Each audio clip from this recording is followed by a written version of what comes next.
Bom dia a todos, que a paz de nosso Senhor e Salvador Jesus Cristo esteja contigo, meu irmão e minha irmã. A palavra de hoje tem como tema pensar certo ou errado. E nós vamos abrir a Bíblia Sagrada em Romanos 10,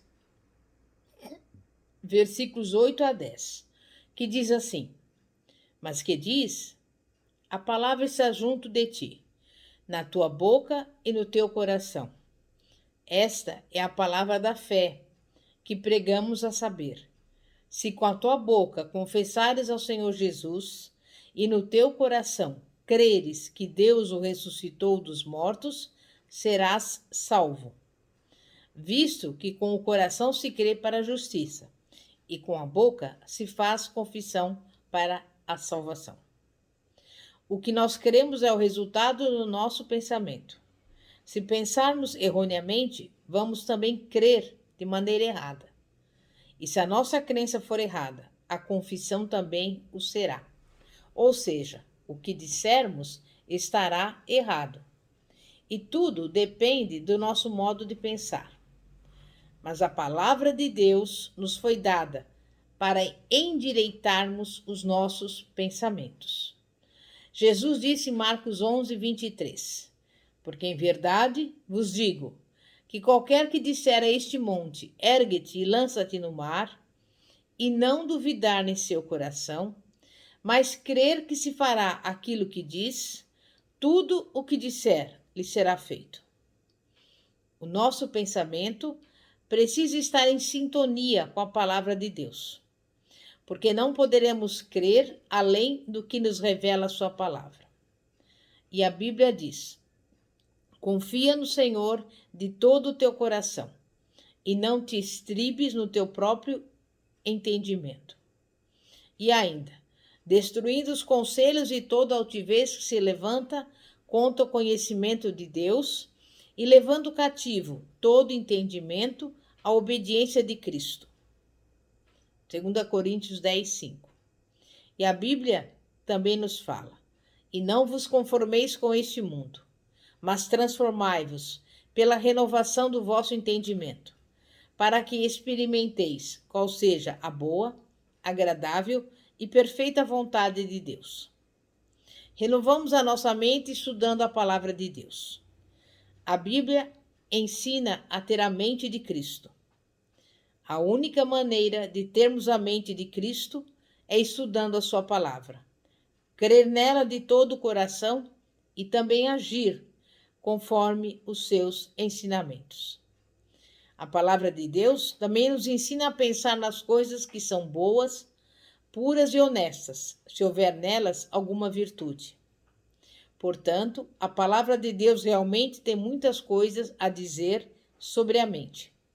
Entretanto, precisamos compreender que os pensamentos podem surgir de duas fontes distintas.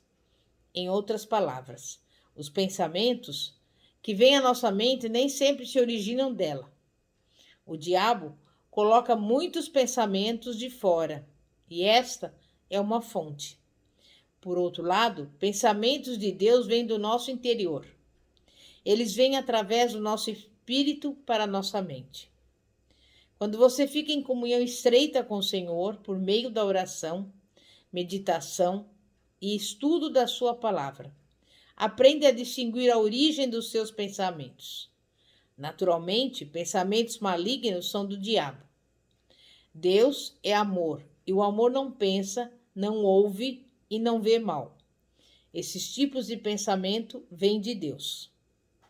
As referências feitas sobre a mente confundem muitas pessoas.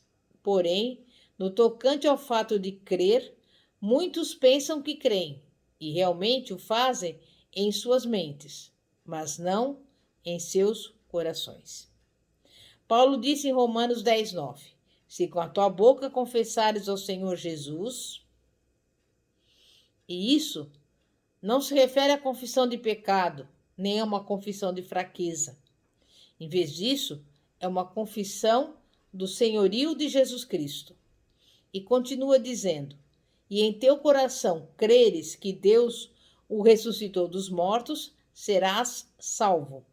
visto que com o coração se crê para a justiça e com a boca se faz confissão para a salvação. Vamos definir o significado da palavra confissão. Em primeiro lugar, é afirmar alguma coisa na qual cremos. Em segundo lugar, é testificar algo que conhecemos.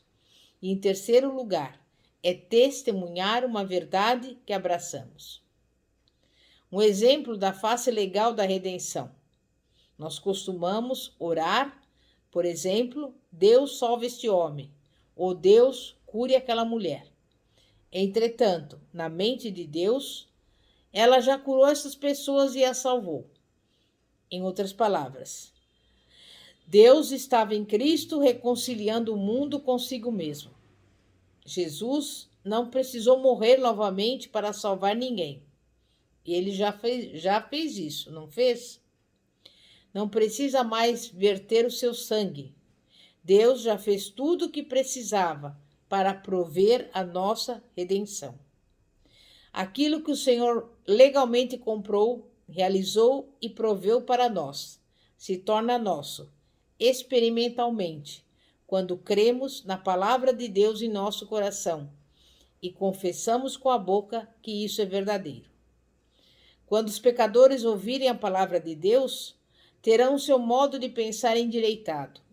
A palavra lhes mostrará que estão perdidos, que são pecadores, não podem salvar a si mesmos, nem se tornar justos ou redimir-se sozinhos. Então, repita assim comigo: meu Deus, eu sou uma pecadora. Não posso salvar a mim mesma, mas eu sei, de acordo com a tua palavra, que eu não posso me fazer justa. Mas eu te agradeço, porque tu me amas e enviastes o Senhor Jesus para morrer por mim. E pela sua justiça posso ser redimida. Eu creio que ele morreu pelos meus pecados, de acordo com as Escrituras. Eu creio que ele ressuscitou dos mortos e esta é a minha justificação. Eu confesso agora e o recebo como meu Salvador. Isso é pensar em linha com a palavra e crer no que a Bíblia diz. Confessá-la é criar uma realidade de salvação no espírito humano. Faz uma grande diferença o modo como o pecador é trazido à salvação. Por exemplo, se o modo de pensar de um pecador for endireitado logo no começo, se a sua atitude de crer for certa e a confissão for feita de maneira correta, será muito mais fácil para ele não vacilar na sua caminhada cristã. Por outro lado, se não lhe for dada instrução suficiente, o diabo, então, tirará vantagem daquilo que ele não conhece. O pecador será derrotado e roubado naquilo que Deus já fez por ele. Porque se não conhecer a palavra de Deus e não souber como reter firme a confissão de fé, o diabo irá camuflar a situação e tentará fazê-lo sentir que nem sequer é salvo. Quando o novo convertido cometer errinhos, o diabo dirá: bem, você fez isso, agora você pode desistir e ir embora. Em primeiro lugar, é necessário que saibamos o que a palavra fez por nós em Cristo. Creiamos e confessemos isso. É a confissão que cria a realidade. Então, ela se torna real em nossa vida. Em segundo lugar, é imprescindível que saibamos o que Deus fez por nós, por meio da palavra e do Espírito Santo. Em terceiro lugar, é preciso que saibamos que o Senhor Jesus Cristo está fazendo por nós agora, no seu ministério atual, à direita de Deus Pai, no céu. Em quarto lugar, primordial é que saibamos o que a palavra de Deus fará por nós, através dos nossos lábios, ou o que Deus pode fazer por meio de nós. Filipenses 2,13 diz: porque Deus é o que opera em vós, tanto querer como efetuar, segundo a sua boa vontade. Deus opera em nós, Ele opera por meio de nós, mas não nos deixa à parte. O Senhor deu à igreja a autoridade e a comissão para ir por todo o mundo e pregar o evangelho a toda criatura. O plano do Senhor é operar por meio de nós. O Espírito Santo é o nosso ajudador. Entretanto, o Espírito Santo não faz a obra por nós. Esse é um outro ponto em que a nossa maneira de pensar tem sido errada. Deus enviou o Espírito Santo para que ele nos ajudasse a concretizar a sua obra. Na maior parte do tempo, o Espírito Santo é deixado para concluir tudo. Se o Espírito Santo fizesse tudo, não haveria necessidade de enviar missionários. Não é só o que você sabe pessoalmente sobre o Senhor Jesus Cristo que conta, mas é o que a palavra de Deus diz que você é em Cristo. Muitas vezes, os cristãos leem a Bíblia, mas dizem que as promessas não parecem reais. A Bíblia diz: com a tua boca se faz confissão. Uma promessa da palavra de Deus deve ser confessada antes mesmo que se torne uma realidade. De acordo com a palavra, já é real. Mas para que ela se torne realidade em sua vida, você deve confessá-la como tal. Ao confessar o que você é em Cristo, clama por isso e assim anda. Está apropriando-se da realidade daquilo que legalmente é seu. Infelizmente, muitos nunca compreenderão isso. Permanecerão como bebês cristãos e não serão capazes de desfrutar da plenitude do que são em Cristo. Um cristão nascido de novo é uma nova criação. E essa nova criatura é simplesmente algo que nunca existiu antes. Cristãos nascidos de novo não são apenas pecadores perdoados. Não são pobres membros da igreja, fracos e vacilantes que mal conseguem levar a vida. São novas criaturas em Cristo Jesus. Na maioria do tempo, vemos-nos apenas como salvos do pecado. Pensamos que quase tudo que podemos fazer por aqui é simplesmente vacilar e continuar a viver na rua do mal, conseguindo levar a vida. Na última casa, no final do quarteirão, lá perto do beco da reclamação. Mas Efésios 1, versículos 7 e 8 diz: em quem temos a redenção pelo seu sangue, a remissão das ofensas, segundo as riquezas da sua graça, que ele tornou abundante para conosco, em toda a sabedoria e prudência. Note que se fala, em quem temos a nossa redenção. É nele que somos redimidos. Temos a redenção nele. E do que é que nós somos redimidos? Somos redimidos da morte espiritual, o que nos fez, em primeiro lugar, pecadores.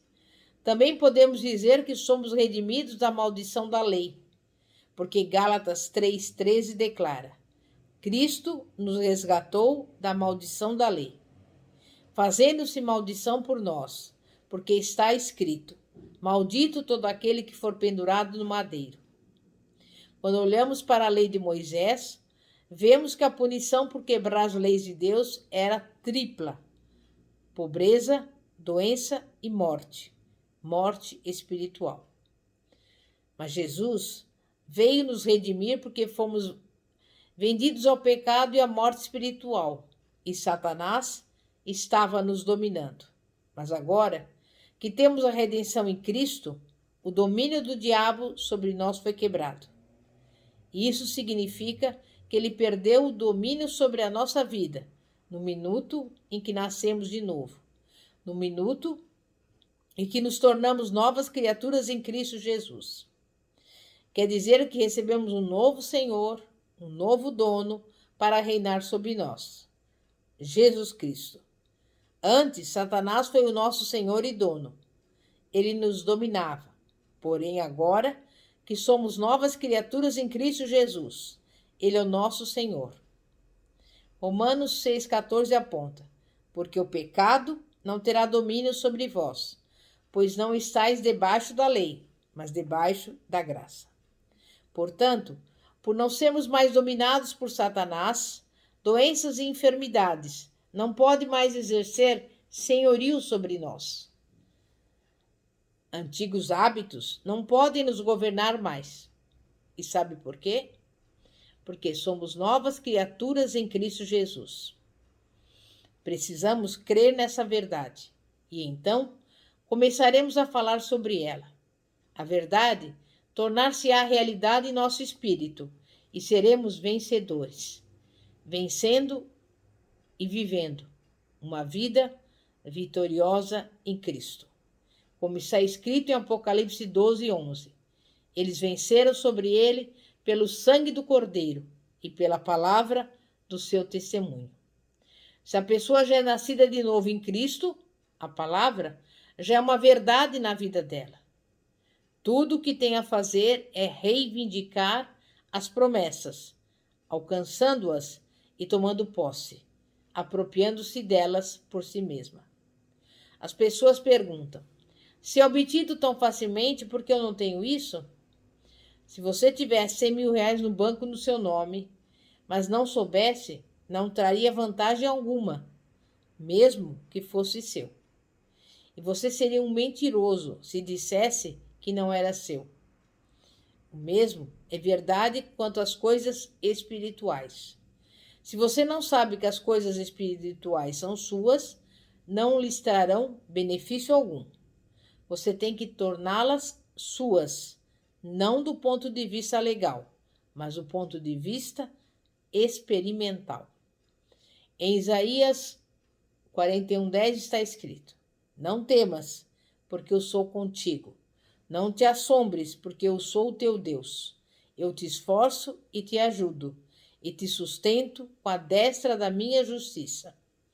E isto foi escrito a Israel, mas é ainda verdade hoje para nós. E essa é uma boa razão para não termos medo. Deus nos oferece saúde e libertação divinas. Pode alguém com quem ele está ainda sentir medo? Não, se souber quem é Deus, não temerá. Mas muitos cristãos dizem: ó Deus, ajude-nos. Deus realmente nos ajuda, porque Ele é um Deus misericordioso e desce até o nosso nível. Mas é muito melhor subir até o nível dele para alcançarmos as nossas bênçãos. Podemos alimentar a nossa nuvem escura com pensamentos errados, confissões erradas e crença errada. Ou podemos tirar a nuvem escura com pensamentos certos, confissão certa e crença certa, baseada na palavra de Deus. Devemos nos tornar pessoas com mentes orientadas por Deus. E a única maneira de sermos assim é pensar os pensamentos de Deus segundo Ele.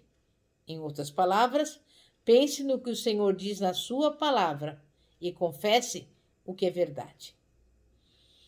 É momento de oração.